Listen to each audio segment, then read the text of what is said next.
Magandang araw at maligayang pagdating sa Park Conversations Live. Sa programang ito, tayo'y magkakaroon ng mga kapanapanabik na talakayan tungkol sa iba't ibang mga paksa ukol sa pagpapangalaga at pagpapaganda ng mga parke dito sa Pilipinas. Para sa araw na ito, ang ating Park Conversations Live session ay pinamagatang Breaking Barriers, Ensuring Inclusivity in Public Spaces. Sa ilang sandali lamang ay magsisimula na ang ating talakayan dito sa Park Conversations Live.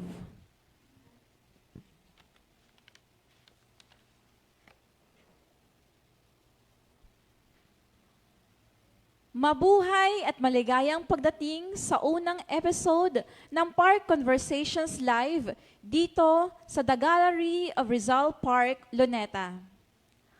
Ang proyektong ito ay hatid sa inyo ng National Parks Development Committee at Philippine Association of Landscape Architects. Ako po si Angel Vic Panelo, ang inyong host para sa araw na ito. Sa sesyong ito, ating tatalakayin ang kahalagahan ng paglikha ng mga pampublikong parke o lugar na bukas at inklusibo sa lahat ng uri ng mamamayang Pilipino.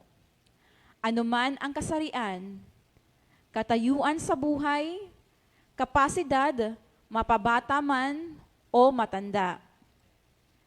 Kami at tayong lahat na naririto ay naniniwala na ang bawat isa ay may pantay-pantay na karapatan upang mag-enjoy ang mga pampublikong lugar. Ngayong hapon, ako po ay lubos na nagagalak na ipakita sa inyo at ipakilala sa inyo ang ating espesyal na tagapagsalita. Siya po ay walang iba kundi si landscape architect Norman June V. Brito.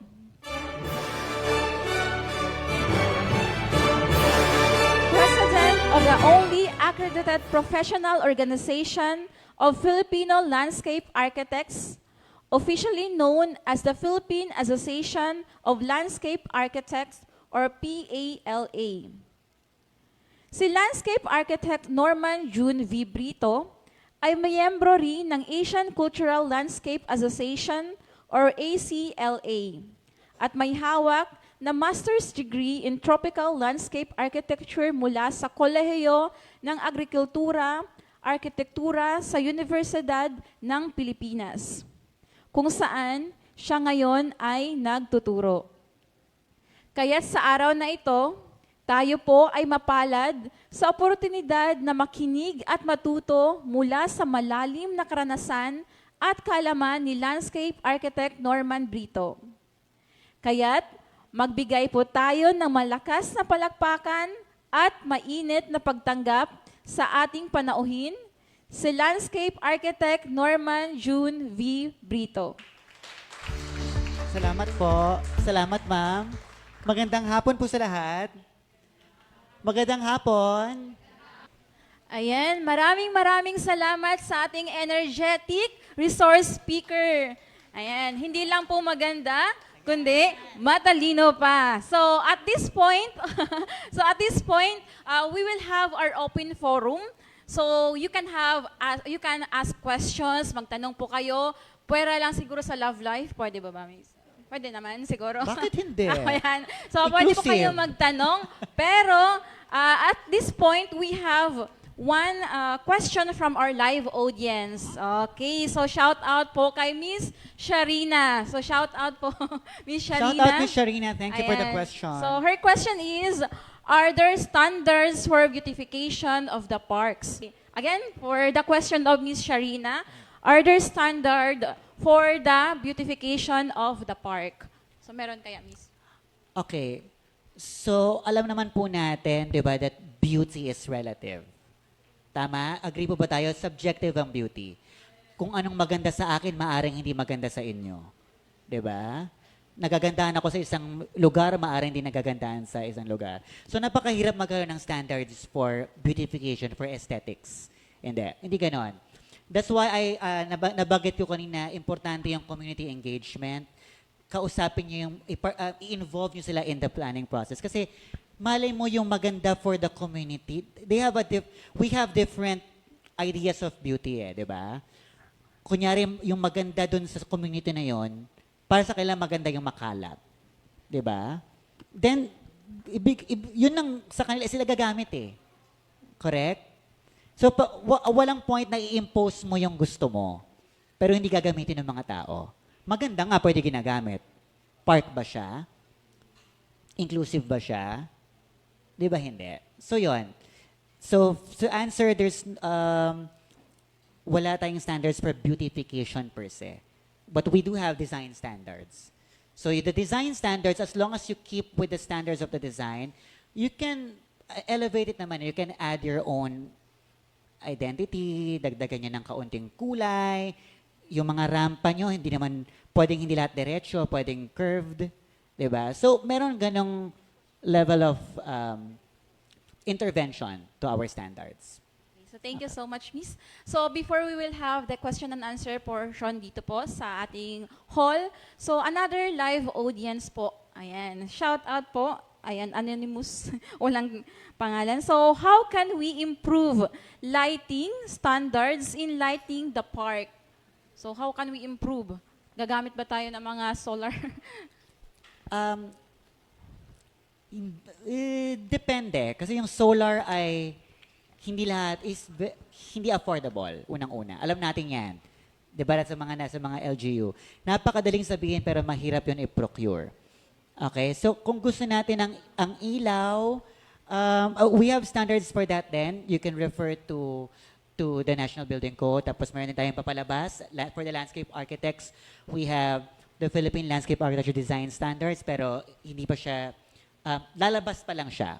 Okay, so siguro naman marami na pong nasagot na siguro ni Miss Sharina at sa ating anonymous live audience yung dalawang questions. So at this point, we will have our question and answer dito po sa hall. At kung sino po yung 5 participant na mauna magtanong, so meron po kayong prize. Hindi lang po palakpakan, sabi ni Miss kanina. So mamaya meron po tayong surprise gift or surprise prize. Ayan. Di natin alam, di ba? Who knows? Meron tayong trip to Iloilo. Kasama po ang ating tote bag. Ayan. Dala-dala ang ating tote bag. So, sa mga gusto po magtanong, ayan, open na po ang ating microphone. Huwag po kayong mahiyang magtanong. Kasi, always, nag-commercial. Okay, so pwede po magtanong.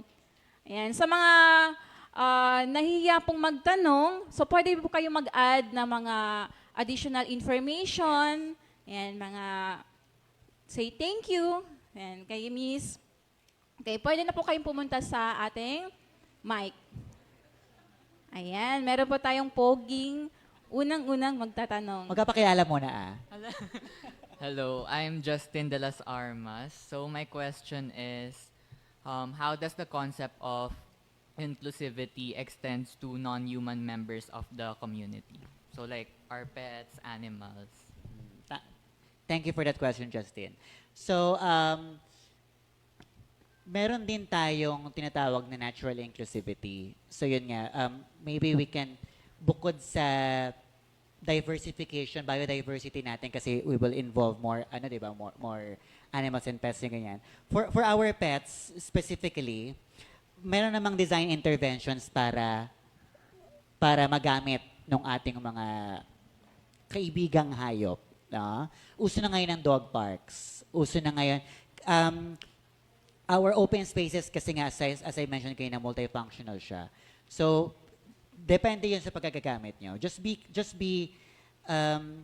May mga design interventions sa mga designers, so our professionals na maglilimit sa inyo ng mga pwede niyong ilagay. For example, the use of poisonous plants, ganyan. Pero medyo technical na kasi yon and hindi siya, kapag nangailangan na lang kayo na kayo, lumapit lang kayo sa landscape architects. Just to answer the Maraming interventions to address the question pero hindi natin masagot na yun lahat. Pero may marami, kaya. Thank you po. Thank you. Thank you so much. So from our live audience, from Miss Mabel, again, shout out Miss Mabel. So as she said, orderliness and cleanliness can add beauty and to park. So emphasize importance of ensuring cleanliness in park as responsible park goers. Can you please emphasize? I emphasize. Yes, emphasize. I emphasize cleanliness and orderliness in our parks, as mentioned by Ma'am Mabel. Okay, isa pa. I emphasize cleanliness and orderliness in our parks, as mentioned by Ma'am Mabel. Thank you, Ma'am Mabel. Thank you po. Shout out Miss Mabel. Okay na po ba yun, Ma'am Mabel? Na-emphasize ko na po ba? Regarding yung mga plants, different kinds of plants na bagay dun sa mga parks, at saka kung papaano pa mas mapapaganda. Alright, ma'am, so the question is design-based, correct? So it's the design. So keep in mind na kapag meron kayong gustong design intervention, pag manipula ng ating design by planning, sa landscape architects po yun. So if you want, again, you can contact us sa aming Facebook page. We can give you a list of or we can give you sources. Or kahit our members are very willing to help you become consultants for your city. Para lahat po ng ating pocket park sa Caloocan ay maging bonggang-bongga. Okay pa. Ayan. So thank you so much, ma'am. Follow-up question ko lang siguro kay ma'am. Free po ba yun? Ay, anong Free of free? charge. Yung halaman? Hindi po. Yung follow-up, yung... Yung charge? follow-up. Yung, opo. Depende po yan sa usapan. Ayan. Charot lang. Sana hindi. Sana hindi. Ayun pala. Depende. Depende. Depende kung anong maaalay nyo sa akin. Sige po. Sige po. No. Let's talk about it privately. May mga Sige po. I cannot speak for everyone. Okay. Thank you so Yun much, na lang. ma'am. Yan. Another question po. Pangatlong question. Thank you. Hello po. From Pasig po, no? So right now po, no, yung, ayan na lang. Hindi rin siya inclusive sa akin. Ba't may pila?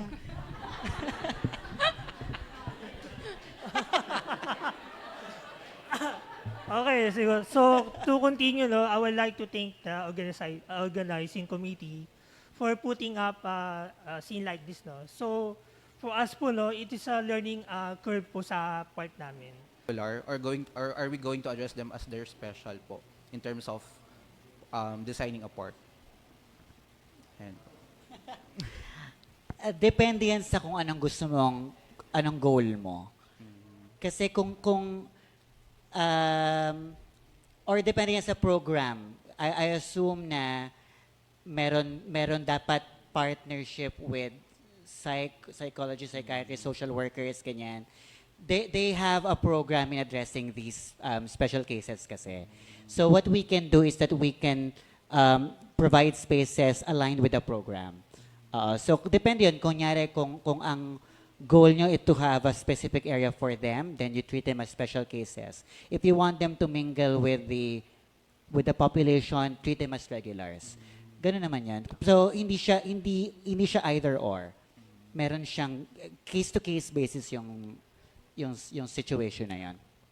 Okay, nasagot ko ba? Okay po. Thank you Thesis po. mo ba yon? di ba? Thesis mo pala yun, sagot ako. Nasagot ko na tuloy yung research mo. Okay po. Thank you po. Okay, thank you. Thank you. Maraming salamat. So, meron pa po bang gustong magtanong? Na walang kinalaman sa thesis nila. At hindi po makakatulog mamayang gabi. Nakakaramdam ako ng consultation eh. And, so, Meron pa? Ano? ayan, so maraming salamat po sa lahat ng mga katanungan kanina. Again, isang masigabong palakpakan po para sa ating resource speaker. Sa ngalan po ng National Parks Development Committee at Philippine Association of Landscape Architects, nagpapasalamat po kami sa inyong pakikilahok sa ating episode ng Parks Conversation Live. So, sa puntong ito ay igagawad na po natin ang Certificate of Appreciation kay kay Miss Landscape Architect. Okay? Upang magawad ng sertipiko, kasama po natin ang Assistant Division Chief ng Cultural and Public Affairs Division ng NPDC. Walang iba po si Miss Sheila Rose Javier. Ayan.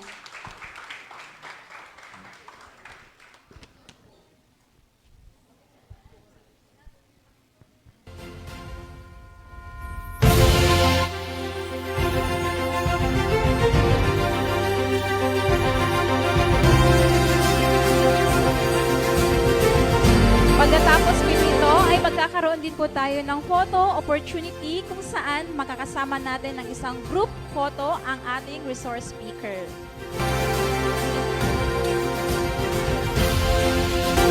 Ayan, so maraming salamat po sa inyong paglahok sa ating Park Conversation live para sa araw na ito.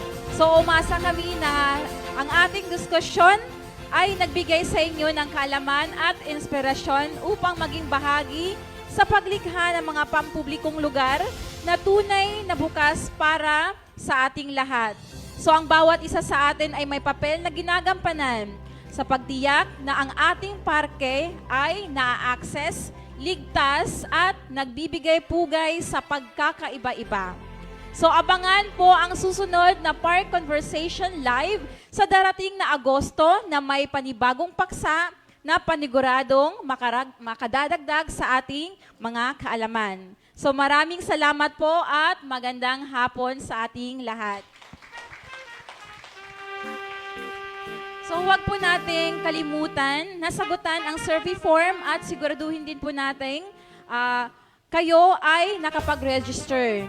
Ang submission ng survey form at registration form ay magiging basehan sa ating sertipiko. So don't forget to answer the form po.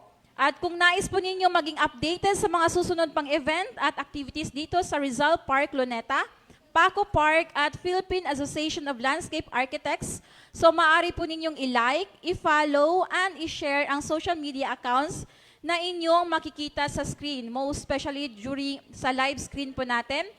So muli, maraming salamat at magkikita-kita po tayo muli sa susunod na Park Conversation Live. So thank you so much.